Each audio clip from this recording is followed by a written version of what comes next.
The Hispanic poet Jose Marti once said that humans are composed of love and hate, and more hate than love.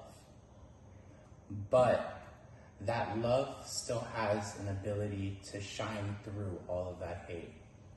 And that same ability to shine through reminds me of the happiness of my grandfather and how he carried that with him and how he allowed that to give him the ability to shine through all of the trials and tribulations he went through. Being persecuted by the communist government for his beliefs, having to migrate from country to country, eventually reaching New Jersey, where he would soon develop a family over 2 decades of long labor.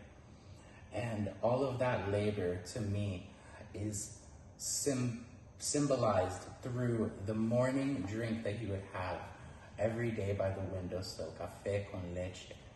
How it would remind him of his home country, and to me, every time I take a sip, it reminds me of the man that my grandfather was.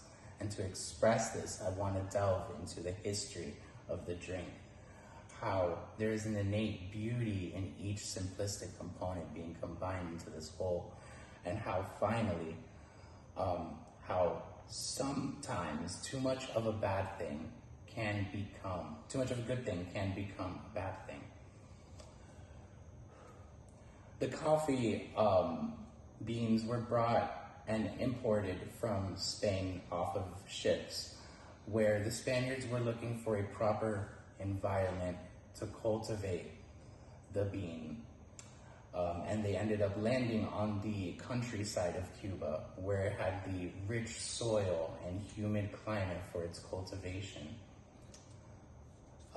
In specific, the sub-region of Sierra Maestra, which is where my grandfather was born. Now, I would love to demonstrate to you how a classic cup of Cuban coffee is made while giving a few facts about the drink. So, what I'm doing here is I have the water at the bottom of the coffee pot, rising up, heating up the coffee grounds, and then ultimately producing the coffee off at the top. This design being a very important design in Cuban culture in terms of it coming from the 1950s and that whole area of persecution my grandfather came from. And over here, I have some milk boiling that will eventually be combined in this cup for the café con leche. One interesting differentiation between this style of café con leche and the Spaniard style is, first of all, the temperature of the milk and how they use the process of scalding, where they would keep the temperature below boiling point as to give the milk that creamy, rich texture.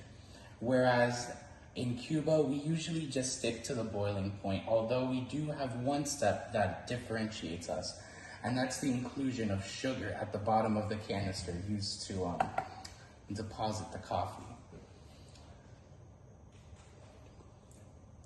So now I'm going to deposit the coffee and show you how we mix together. Where you first pour it, you take a spoon, small spoon, and then you want to stir it up.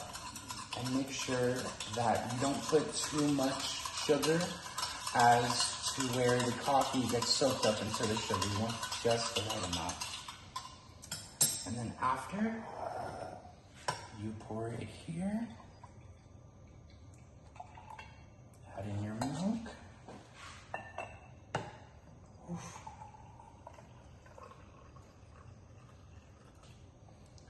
And then you add sugar to taste.